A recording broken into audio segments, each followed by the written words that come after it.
Hello and welcome to another special joint episode of the China in Africa and the China Global South podcast, both proud members of the Sinica podcast network. I'm Eric Olander. All week, we're talking about China's development model and what the implications are of China's enormous manufacturing capacity on developing countries. In our previous episode this week, I spoke with James King, who spent 30 years covering China for the Financial Times, about his new book on China's manufacturing dominance. If you haven't seen that or watched it, I highly recommend it. We'll put a link in the show notes for you. But basically, the idea here is that China has built the largest, most efficient industrial sector in history, giving it the capacity to produce basically any product at scale and a cost that is unrivaled. While this has been great for consumers around the world who benefit from low-cost Chinese goods, it also means that any manufacturer who wants to compete directly with China will face a very difficult challenge matching the so-called China price. And for developing countries in Africa, Asia, and elsewhere, this means they will likely remain stuck at the bottom of the global value chain. Today, we're going to look internally at China's system to better understand how it got to where it is and whether there are lessons for other developing countries to apply in their growth strategies. Now, if you listen or watch Chinese state media, the message coming from Beijing is very clear. China is the new development model for the Global South. As you'll hear in this promotional video from Xinhua that came out earlier this year, there's nothing subtle about their message. The world today is undergoing change on a scale unseen in a century. Mankind has once again reached a crossroads. Faced with these fundamental questions of our time, the Communist Party of China has led the Chinese people in pioneering a uniquely Chinese path to modernization, forging a new form of human advancement. This offers an effective solution to the common challenges facing all of humanity, evoking widespread attention and resonance from the international community. China's development model is a role model for all of us. Today, the new form of human advancement forged by Chinese modernization is profoundly influencing the course of world history, blazing a new trail for other developing countries to achieve modernization and providing a Chinese solution to aid the exploration of a better social system for humanity. Okay, well, the other method that Chinese propaganda uses to convey the message about how their development experience is a model for the rest of the world is that they platform scholars and political leaders from other countries to validate this position. No one does that more often and with more enthusiasm than Columbia University professor Jeffrey Sachs, who told CGTN that African countries should emulate China's development model. One of your key research areas is poverty alleviation, and you have a book titled The End of Poverty, and you have also called China's eradication of absolute poverty a great historic accomplishment. So what are some of the lessons here in China, because you've been to many small villages here, that you think might be helpful to other countries around the world? China went from being a poor country in 1980 to ending poverty in 2020. It's a roadmap. It's a roadmap for Africa, incidentally, which I explain all the time in the African context. First, Africa should be unified because it's also 1.4 billion people. So if it acts as a true union, then it can emulate the roadmap of China.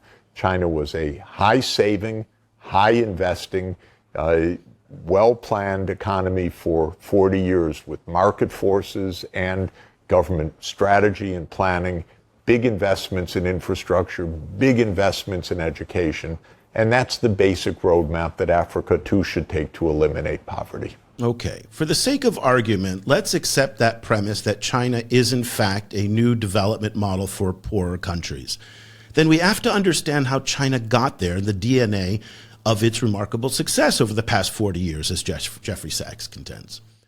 And then let's see how much of that is uniquely Chinese and how much of it might be transferable to other countries. And to do that, we're going to speak with the author of a landmark book, a breakout book this year that came out earlier this fall and has truly dominated the discourse about China over the past several months. I mean, I've been in the China space for almost 40 years now, and I've never seen a book get the kind of press coverage and media attention that Dan Wang has gotten for Breakneck, China's Quest to Engineer the Future. It's a truly seminal book, and I'm thrilled to welcome Dan to the show. Dan, a very, very good morning. Hi, Eric. I'm glad to be on the show. It's great to have you. And just before we came on, I was just telling you about how I was at the African Investigative Journalism Conference last week in Johannesburg. And one of my good friends, Emmanuel Matambo, who's the research director at the Africa-China Research Center at the University of Johannesburg, gave a presentation about Chinese domestic politics. And at the end of his presentation, he had a picture of your book and a recommendation for everybody in the audience to pick it up and purchase it. And I just wanted to let you know that the impact of your book is going far beyond the traditional New York, London, Los Angeles, and Beijing book corners, all the way to places like South Africa. So that is quite an accomplishment and really something to be proud of. That is very kind of Emmanuel. So I am very grateful to him. Well, Dan, we're catching you at the end, or maybe the end, of what must seem like a never-ending book tour where you've appeared on dozens of podcasts, TV shows, and radio interviews. I've listened to pretty much every one of them, and all of them were largely focused on your primary thesis that compares the U.S. and the Chinese systems. China is an engineering state led by engineers focused on building big things, large-scale physical and social projects that's willing to move fast and take risks. The U.S., you contend, is a lawyerly society dominated by legal professionals, highly focused on process, regulations, lawsuits, caution, and in many cases, just blocking construction that nothing gets done. And anybody who's lived in any American city with potholes knows what I'm talking about. In our conversation today, I want to take a different approach and leave aside the U.S. part of that conversation to focus instead on your insights on China's development as the engineering state. So let's start there. When you say that China is an engineering state, can you just kind of flesh that out a little bit and explain what you mean? I think that China is an engineering state in addition to everything else that we know about China, that China is self-identified as a Marxist-Leninist system. They're trying to achieve the great rejuvenation of the Chinese nation, that they are an autocracy, and pretty much everything else that all of the scholars have been using, mostly with these political science terms to understand China. I think these are all valid. And I want to just throw in a more playful, casual, inventive idea to think about how China is an engineering state, because there are many things that it does that I think can be understood in a simpler way that is more intuitive for many people. So first, China is very intent on engineering the environment.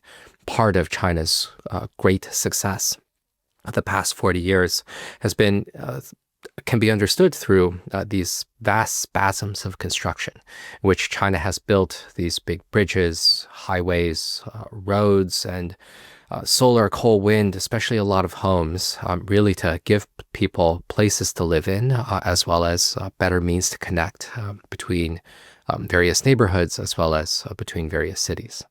Now, China is also a country that is pretty intent on engineering the economy. Over the last several years, Xi Jinping has really decided that certain parts of China's economy is valuable and certain parts are not. So the less valuable parts include things like consumer internet, cryptocurrencies, the financial sector, and the Communist Party really wants the best and brightest from Tsinghua and Beida to go work in semiconductors, aviation, more strategic sectors instead. And then I think there is also an element which China is intent on engineering the soul, engineering the people, engaging in various aspects of social engineering as well, because they often treat the population as yet another building material to be torn down or remolded as they wish, as if people can be moved around, as if they were pieces on a chessboard, whether that's through restrictions on the hukou program, whether that's the operation of detention camps to try to synthesize a lot of Muslims in the Xinjiang region, or it might be something like the one-child policy or zero COVID, in which the Communist Party really treated society as if it were just another math optimization problem. The numbers right there in the name. And so that's why I want to toss out this framework to say that when it comes to engineering the environment, the economy, or the population, they are often very literal-minded about simply ordering people around. Yeah, you say that the engineering state looks at people as aggregates, not individuals. And I guess as I'm hearing you break down what the engineering state is, I'm trying then to square that with what we heard from both Xinhua and from Jeffrey Sachs, where they say China is a development model for the world. How much of what you saw and what you outline in the book you think is unique to China, the Chinese political system, Chinese history, and Chinese culture? And how much of it do you think could be, exported to, say, other developing countries in Africa and elsewhere? There's two parts to that question. To what extent is China's model continuous with other models, and to what extent could it be exported? So first, to what extent is China's model continuous? And I would say that China's model is mostly continuous from two traditions.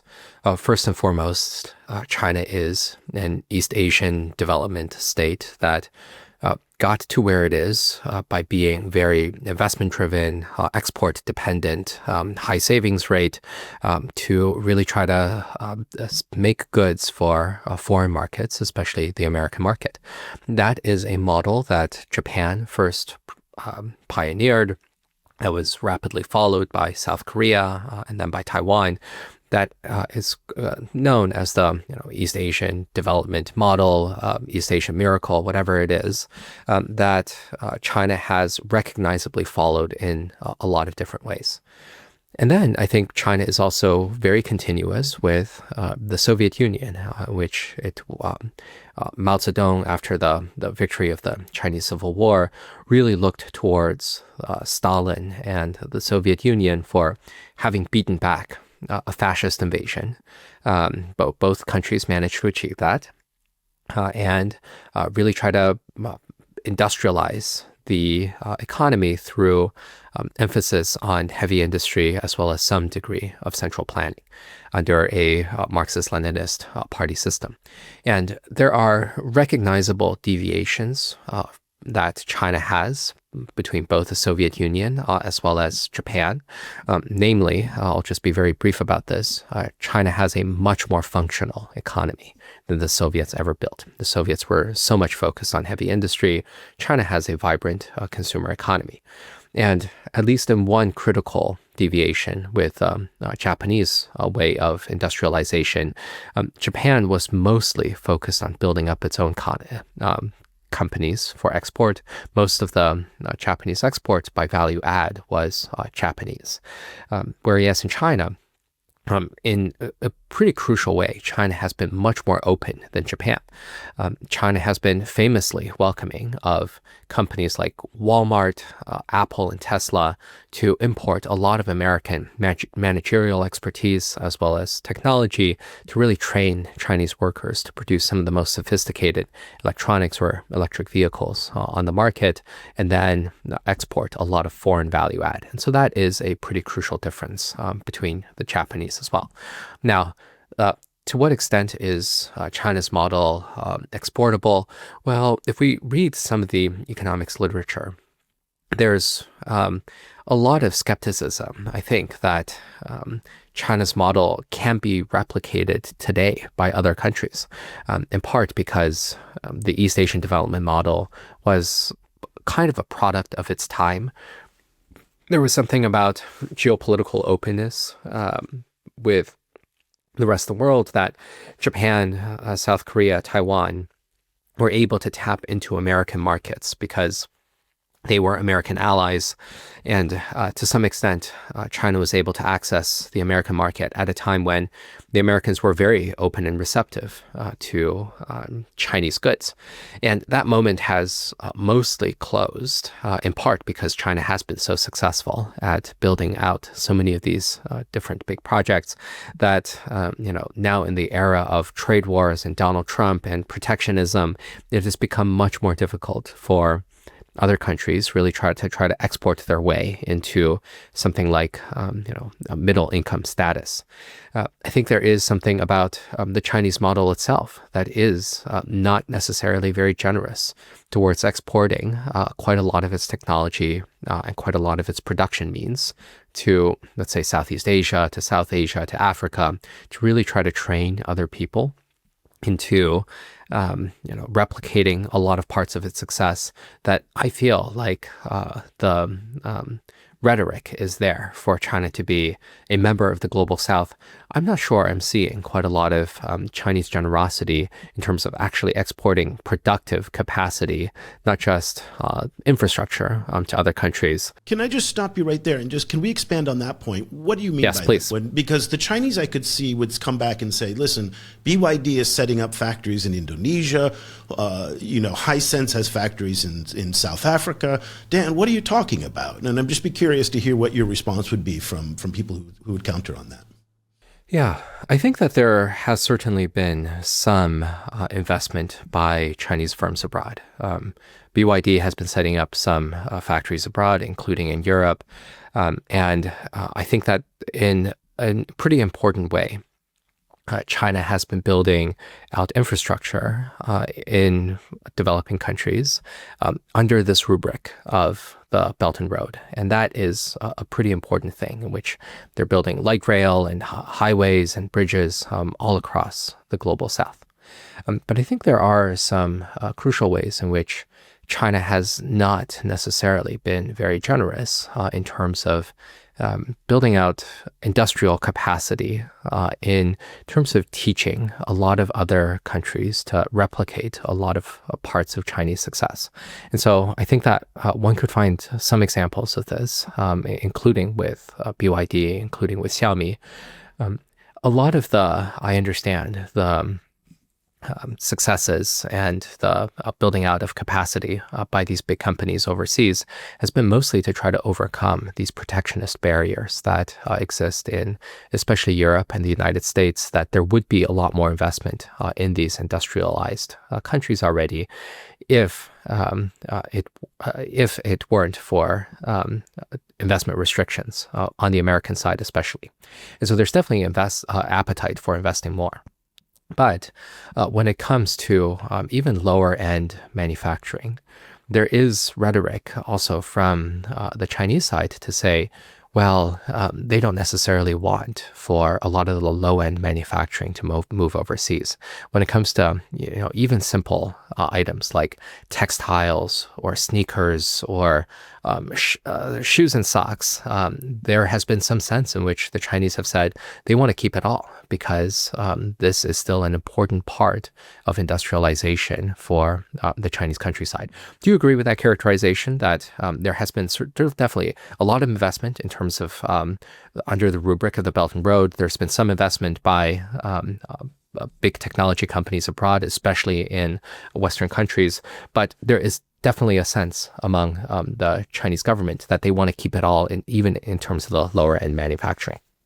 Yeah, I mean, this is one of these things where people mistake investment and then loans. So there's been a lot of loans and lending through the Belt and Road Initiative, but that's very different than investment.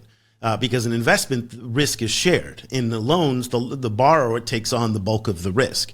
And so when you look at a place like Africa, the Chinese are actually one of the smaller investors, even though they're a large trading partner and a large lender. So very different in that respect. So I think you're right in terms of not actually investing as much. And here in Southeast Asia, the United States is still the largest investor in most of the region, not the Chinese. A lot of trade here, but not as much on the investment side. I want to get your take on the conversation I had in South Africa, where a policymaker mentioned to me that one of the things that they're floating around is trying to use the Chinese tactic of forced technology transfers. So early on in the 70s and 80s, when companies were first starting to come to China, the Chinese said, if you want to come into our market, you're going to have to hand over your technology. I used to work at the Ford Motor Company in China, and there was a joint venture between Chang'an and Ford, 50-50. 50 cents of every dollar that Ford earned went to Chang'an, and all of the Ford technology went over there. And in developing countries that have a lot of the resources that the Chinese want and need to fuel this powerful economy, people are trying to figure out how they can get more of this training and the skills transfer that you're talking about that isn't coming in the volumes that they need. So one idea that popped up was saying, why don't we take from the Chinese playbook and use forced technology transfers? You want our cobalt, you want our lithium, you have to then give us technology, skills, and training.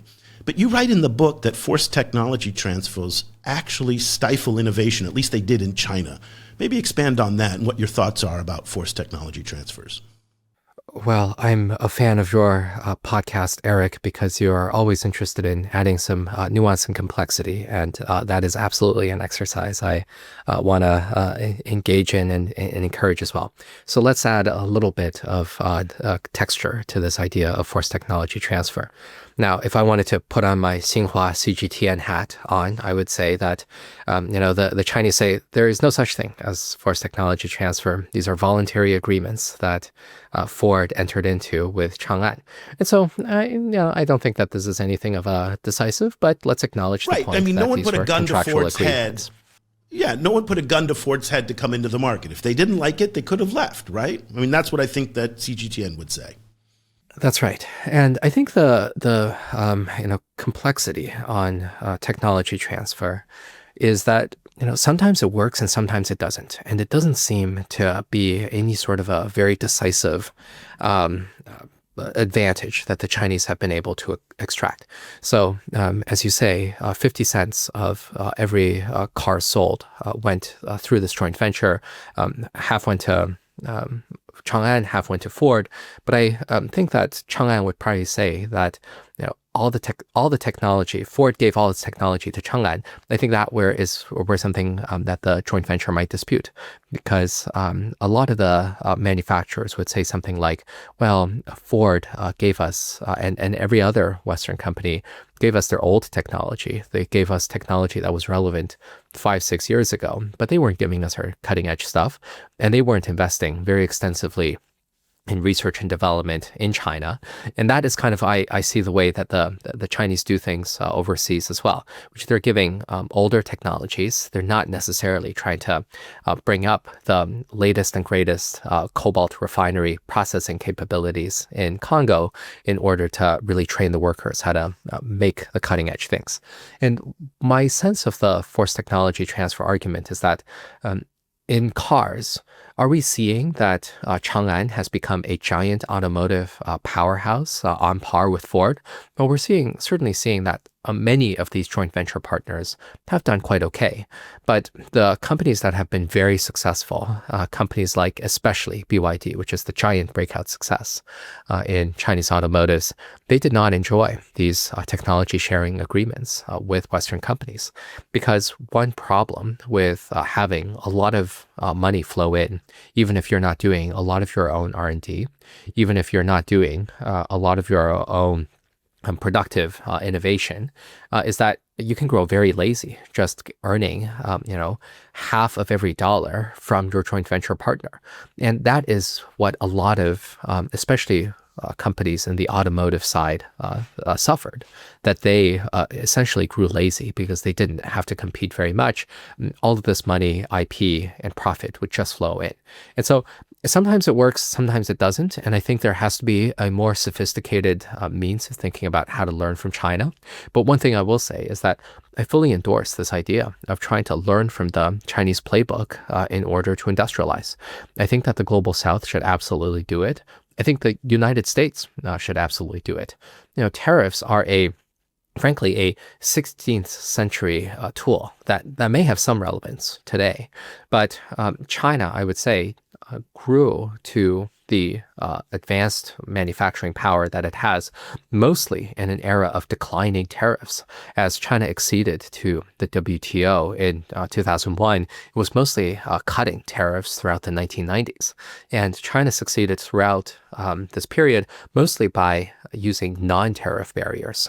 Non-tariff barriers like technology transfer agreements, everything like industrial subsidies, government procurement, everything else. And so why don't we study some of these other tools that China has pioneered, somewhat pioneered, and in some cases copied throughout most of the 21st century. That is something that the United States, Africa, Southeast Asia should absolutely study and to some extent imitate.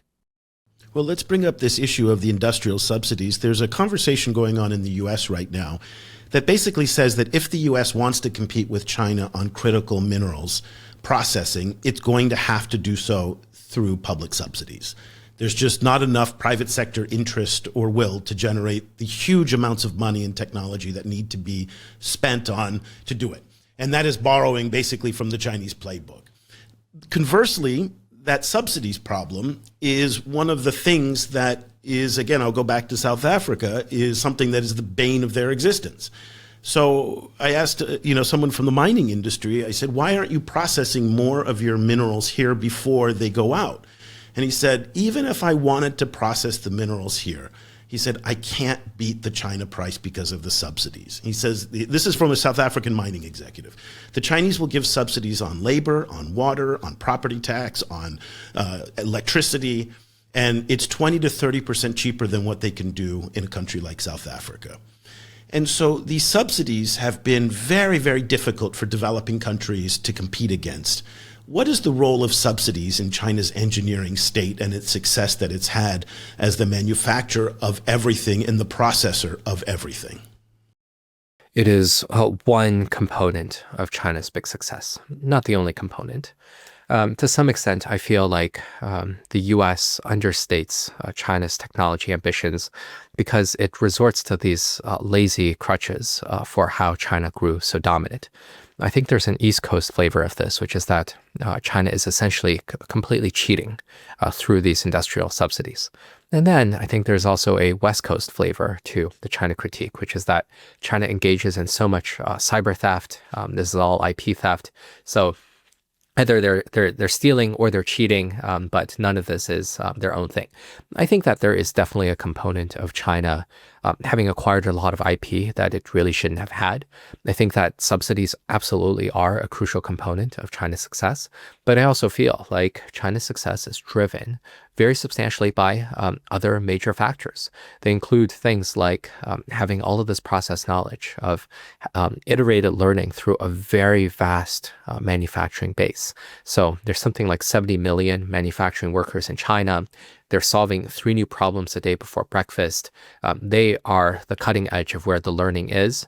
And by doing all of this learning and manufacturing of new products, they are able to iterate and create new products themselves. I think that there is a hyper-competitive business culture that exists in China, and that is represented by the fact that Chinese just move so much faster in terms of creating all sorts of new products. The rule of thumb, since you brought up Ford, is that I think it takes about something like 6 years for an American, Japanese, or German automaker to conceive of a new product and then release it on the market. In China, it's more like 18 months to 2 years. And so they're just moving 3 times faster than the Americans can. And that is pretty important as well. But I think the subsidy component is indeed pretty valuable. And here is where I think that, there's many ways to skin a cat. And here's where I hope that people can be a little bit more creative in figuring out how the government can support various companies. Now, in the case of rare earths, what we have in the news over the last couple of months is this very novel arrangement by the U.S. Department of Defense, Department of War, that has taken a direct equity stake in America's national champion in rare earths, namely MP materials, and it has guaranteed a price floor for a lot of these materials that are critical minerals that MP materials will process. And that is a subsidy of a form, and direct equity is subsidy of a form. The Chinese are indeed very creative. A lot of the Chinese subsidies take the form of these below market rates of credit that banks essentially subsidize. So there are many ways to engage in subsidies, and I'm hopeful that countries across Southeast Asia, Africa, as well as the West, figure out some arrangements really to try to make life easier for businesses so that they are more competitive with the Chinese. I'm glad that you contextualize the subsidies, because it is overstated oftentimes as the reason for China's success. And it's a part of China's success, but as you're right, it cannot be the main one. You really give a lot of credit to this thing that you referenced called process knowledge. And that is something that I think when you look at other countries who are trying to replicate the Chinese model, or at least part of it, can benefit from. And ironically, I have a feeling that if they allowed more young people and more entrepreneurs to come to China to be able to learn that process knowledge, that is something that could be exported back out again to other countries. Tell me a little bit more about what is this process knowledge and why is it so important? I believe that technology is not simply a product. It is not simply a blueprint and patent. The technology is essentially people, and that technology exists in people's heads or between people's heads. And if we forget how to make something, it is really, really difficult to relearn. That we cannot simply write down everything that is crucial in our jobs.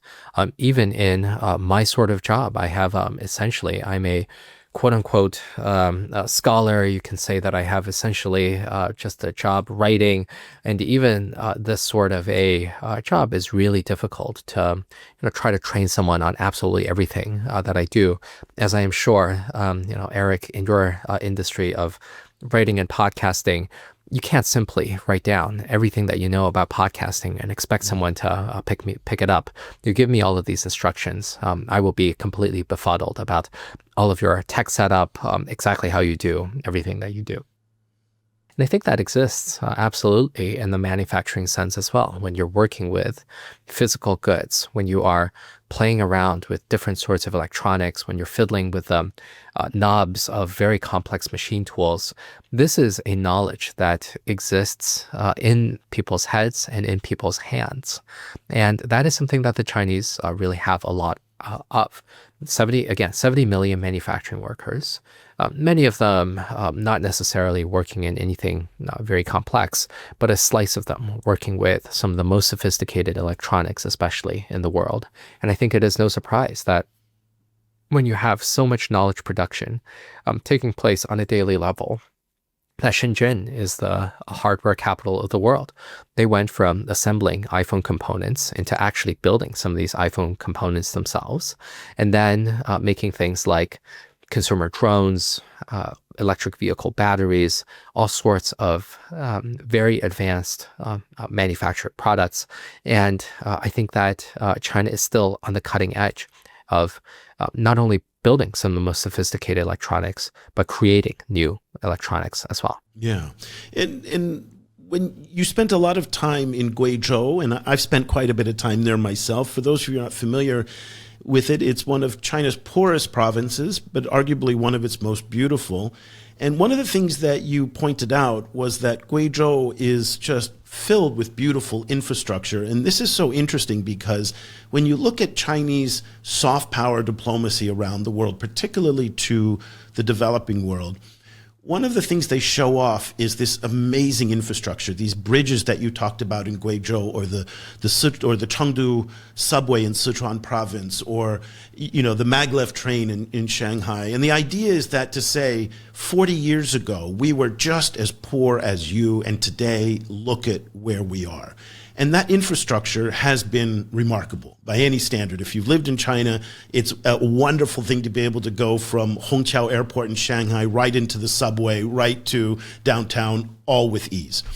At the same time, you point out in Guizhou, there are 11 airports. 5 have less than a dozen flights each week, and there are more than 3 airports still under construction. Guizhou has become one of China's most indebted provinces and is starting to feel real fiscal distress.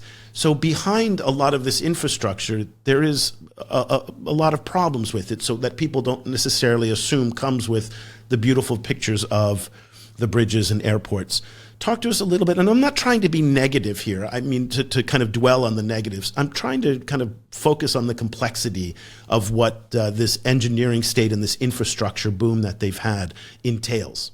There are absolutely problems with building so much infrastructure. Underuse, and if it is underused, it is not producing economic value, which makes it much more difficult to make the bond payments on a lot of these very tall bridges, as well as underused airports. And so it's a very direct financial cost. There's also an environmental cost, in which if you are building all of these very tall bridges, high-speed rail lines throughout incredible ecologies in Guizhou province, which I agree, because of the mountains and the rivers and the streams, Guizhou is absolutely one of the most beautiful provinces in China. And I love visiting it, not only for the natural beauty, but also for the food, which is full of these pungent spices as well as pickles. I love the sourness of Guizhou cuisine. And I think there is totally an environmental cost, not just directly by ripping up a lot of these forests or mountain paths, but also by pouring a lot of carbon-intensive concrete into the ground. That is throwing a lot of CO2 into the atmosphere. And then there's also a human displacement cost of, especially if you're building something like a dam in which you're creating a very big flood zone, that is going to be something that it is difficult for people to get used to. But I would say that though this infrastructure has a lot of costs, I would say that it has overwhelmingly delivered positive value to people across the province as well as the country. There's a lot of these bridges after which the Chinese state has built them. They would say that we've reduced travel times from something like 3 to 3. We've reduced travel times from 3 hours to 3 minutes. And, I wonder if all of these claims are correct, but they're definitely within the right order of magnitude. And I think that people love being able to get around the mountains as well as to villages. There's high-speed rail in Guizhou in which you can take the train. It takes about 7 hours to go from Guiyang to Shanghai, a much bigger city. And then you can take it onwards, if you like, to Beijing as well. But people are much more integrated into this network. And I feel like this construction boom has not only generated a lot of economic activity in China, it has also built some degree of political resilience into the Communist Party. The Communist Party can very credibly claim to its people, we are bringing you out of poverty and we are giving people what they want, namely some degree of economic satisfaction and connection to other villages and other cities. And I think that overwhelmingly the benefit of infrastructure is positive. You can debate on the margin whether China still needs quite a lot of infrastructure, but we can say that at least over the past few decades, that it has been pretty positive and a significant contributor to where China is today. Yeah, I would agree on that front. It feels that that part of the Chinese social contract with the public remains very strong.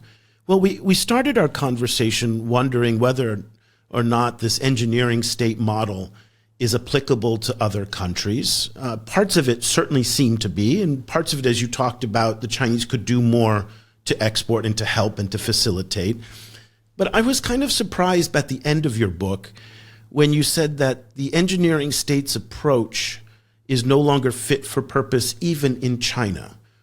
Okay, so two parts to this question. One, why? And if it's not the engineering state in China, then what does it become, in your view? It is probably not fit for purpose because China cannot continue generating so much economic activity through public works that I feel like the economic agenda in China has grown relatively uncreative, in which if you're a local party secretary of somewhere in Guizhou, you don't really have any great ideas for developing your corner of a pretty poor province. You've seen other people build a lot of railways or bridges or airports, and so you simply do this next big thing. But it is far from clear that China needs yet more infrastructure. I think we can say that China has made pretty good use of most of its infrastructure in the past, but that doesn't mean that it needs still more infrastructure. The marginal value is pretty low here. I think that China needs to get a little bit more creative in becoming a more advanced economy.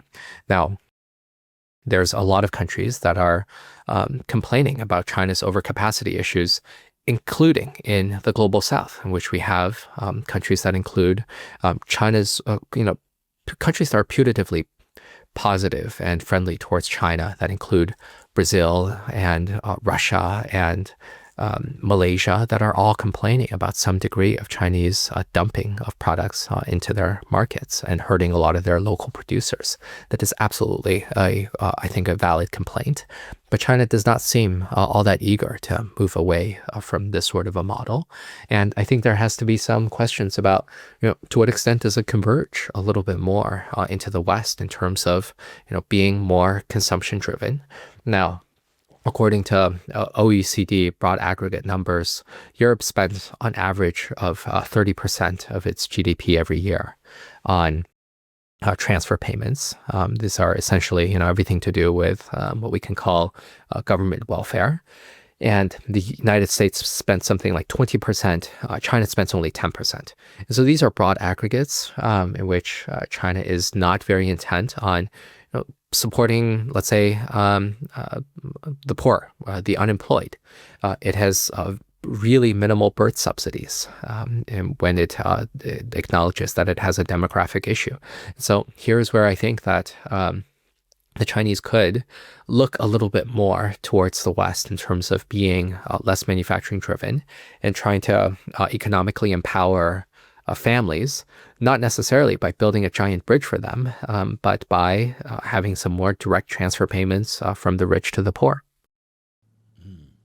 It's ironic that you point out that the Chinese and Xi Jinping is more MAGA than MAGA is in many respects, very patriarchal, not very generous on social benefits, very limited immigration. In many respects, this is what the conservatives in the United States have long dreamed about, is being more like China in some respects, which is ironic. Sounds like Ronald Reagan to me when Xi Jinping says, let's not let people get lazy.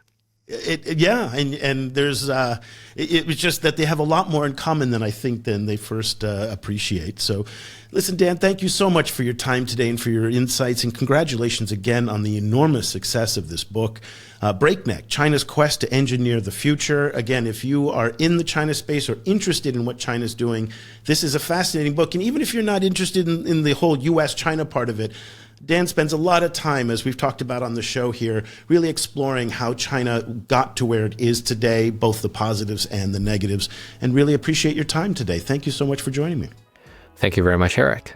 And we'll be back again next week with another edition of the China in Africa podcast. We'll break apart the two shows, the Global South and the Africa show again. We brought them together this week to speak with Dan and with James. And if you'd like to follow what our conversation we had with James King again, we'll put the link in the show notes. So for everybody around the world at the China Global South Project, I want to thank you for listening and for watching.